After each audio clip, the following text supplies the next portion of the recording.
ദേ നോക്ക്.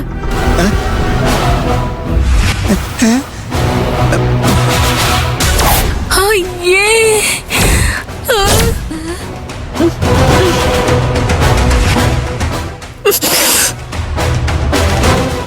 ഞാൻ സാമ്പാറിന് എടുത്തു കളഞ്ഞ പല്ലി അതെ ആ ചത്ത് കിടക്കുന്ന.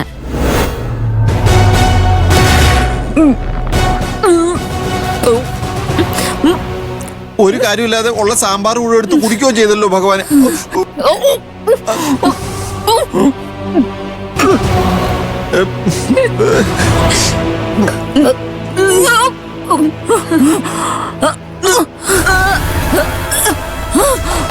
കൊലച്ചതിയാ ചാരു നീ ചെയ്ത്. ഞാൻ എന്ത് ചെയ്തു? ആരും കാണാതെ ഞാൻ എടുത്ത് മാറ്റി വെച്ച സാമ്പാറല്ലേ ഇത്. ഇതിനൊക്കെ നിന്നോട്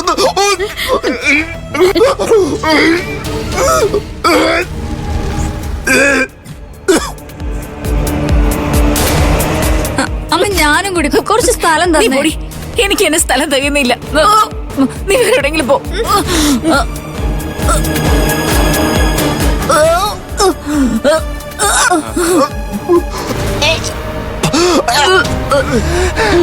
നീ ഇവിടെ ഉണ്ടായിരുന്നു.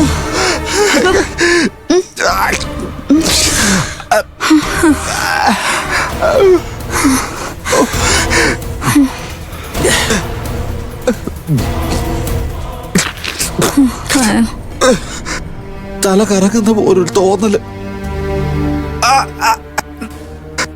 തല കറക്കുന്ന പോലൊരു തോന്നല്.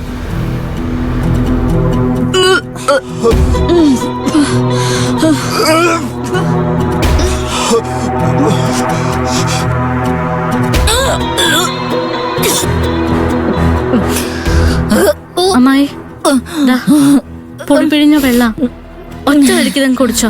എന്തെങ്കിലും വിഷാംശം ഉണ്ടെങ്കിൽ അത് മാറിക്കിട്ടും.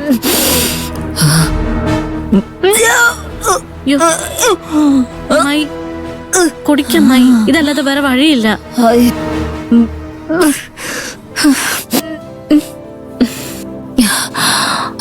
അയ്യോ, നല്ല പുളിയാ, ഒറ്റ വലിക്കാൻ കുടിച്ചോ.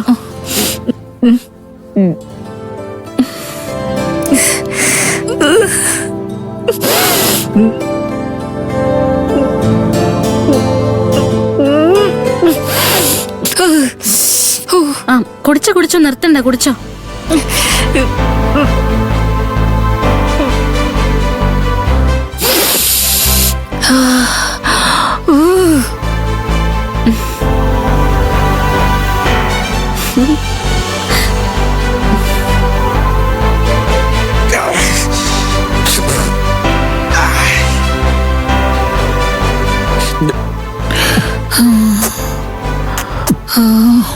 അമ്മായിക്കും ചേച്ചിക്കും കുറച്ചുകൂടി പുളിവെള്ളം തരട്ടെ? മതി മതി, ഉള്ള പുളിവെള്ളം കുടിച്ച് ഇനി അതിന്റെ പേരിൽ അടുത്ത ഛർദില് തുടങ്ങണ്ട. അയ്യോ അയ്യോ.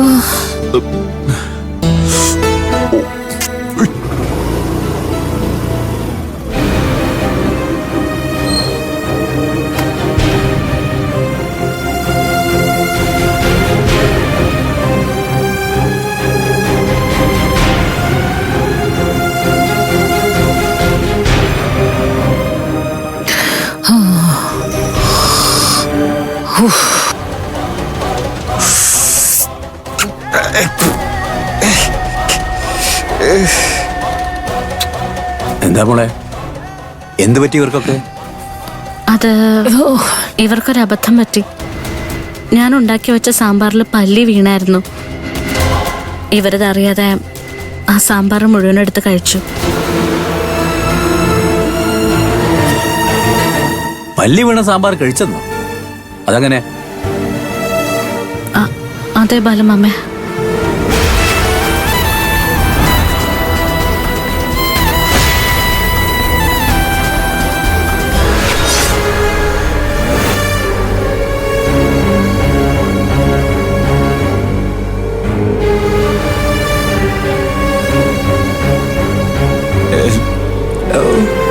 അപ്പോഴേ ഞാൻ ആ സാമ്പാർ എടുത്ത് കളഞ്ഞാ മതിയായിരുന്നു. എന്റെ കയ്യിലെ തെറ്റാ.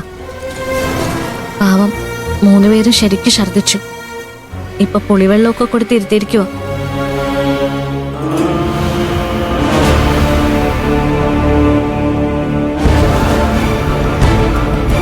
ദ്രൗപദി അമ്മയ്ക്കുള്ള ഭക്ഷണം ഞാൻ വാങ്ങിക്കൊണ്ട് വന്നതേ ഉള്ളൂ. പരമേശ്വരനും കിരണും അഞ്ജനയൊക്കെ ഭക്ഷണം കഴിച്ചായിരുന്നോ? ഇല്ല, അവരെ ബാലഭാമ വന്നിട്ട് വിളിക്കാന്ന് കരുതി. ആ, അപ്പൊ അതാണ് കാര്യം. വിരുന്നുകാർ കഴിക്കുന്നതിന് മുമ്പേ വീട്ടുകാർ കയറിയിരുന്ന് കുശാലായിട്ട് അങ്ങ് തട്ടി.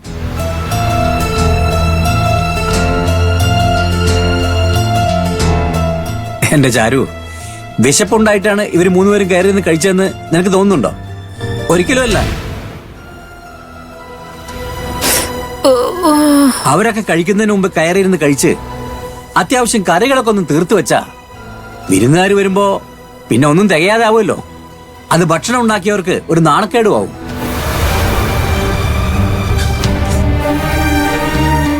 നീ ഉണ്ടാക്കുന്ന കറികളുടെയൊക്കെ സ്വാദ് എത്രത്തോളം ഉണ്ടാവുമെന്ന് ഇവർക്ക് നന്നായിട്ടറിയാം. മറ്റൊരാളെ നിന്നെ കുറിച്ച് നല്ലത് പറയുന്നത് കേട്ടാ ഇവർക്ക് സഹിക്കാനും പറ്റില്ല. കുബുദ്ധി, അതാണ് ഇവര് പ്രയോഗിച്ചത്. മനുഷ്യൻ വിശപ്പിന് എന്തെങ്കിലും കഴിച്ചാ ഉടനെ ഇങ്ങനെ അനാവശ്യം പറഞ്ഞോണം. ഞാനായിട്ടൊന്നും പറയാൻ വരുന്നില്ല. ഈ പ്രവർത്തിക്കൊക്കെ ഉള്ളത് പണ്ടുള്ളവർ പറഞ്ഞു വെച്ചിട്ടുണ്ട്. വിതച്ചതേ കൊയ്യൂന്ന്. ഈ പ്രകൃതിക്കൊരു നിയമമുണ്ട്. നല്ലവരെ ദുഷ്ടര് ശിക്ഷിക്കും. ആ ദുഷ്ടരെ സാക്ഷാൽ ഭഗവതി ശിക്ഷിക്കും. ആ ശിക്ഷയിൽ നിന്നും ആർക്കും ഒഴിഞ്ഞു മാറാനൊന്നും പറ്റില്ല. അനുഭവിച്ചേ മതിയാവും. ഞാനൊരു കാര്യം ചെയ്യാം. ഈ ഭക്ഷണം ദ്രൗപദി അമ്മയ്ക്ക് കൊണ്ടു കൊടുത്തിട്ട് പരമേശ്വരനെയും കൊച്ചുങ്ങളെയും ഭക്ഷണം കഴിക്കാൻ വിളിച്ചോണ്ട് വരാം. അശ്വതി, രമേശ, നിങ്ങൾ എഴുന്നേറ്റ് വന്നേ.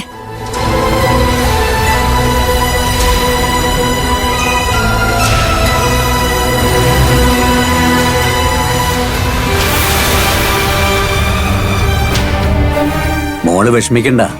ഇനിയിപ്പോ ഉള്ളതൊക്കെ വെച്ചങ്ങ് വിളമ്പാം. ബാലമാമേ, പരമേശ്വരൻ അങ്കിളിനെയും കിരണിനെ അഞ്ജനയൊക്കെ കുറച്ചു കഴിഞ്ഞ് വിളിച്ചാ പോരെ? ഒരമണിക്കൂർ, അപ്പോഴേക്കും ഞാൻ സാമ്പാർ ഉണ്ടാക്കാം. ഇനി അതൊക്കെ വേണം മോളെ. അരമണിക്കൂർ മതി, ഞാൻ പെട്ടെന്ന് തന്നെ റെഡിയാക്കാം. ആ, എങ്കിൽ ആയിക്കോട്ടെ. ഞാനിത് ദ്രൗപദി അമ്മയ്ക്ക് കൊണ്ടു കൊടുത്തിട്ട് വരാം.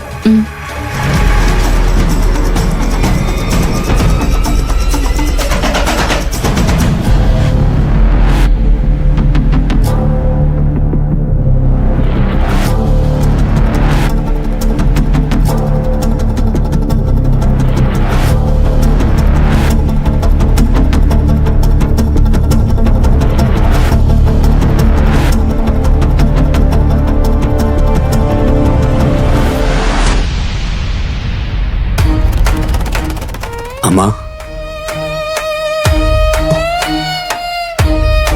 ഞാൻ വന്നതുപോലും അമ്മ അറിഞ്ഞില്ല. എന്താ അത്ര ആലോചന?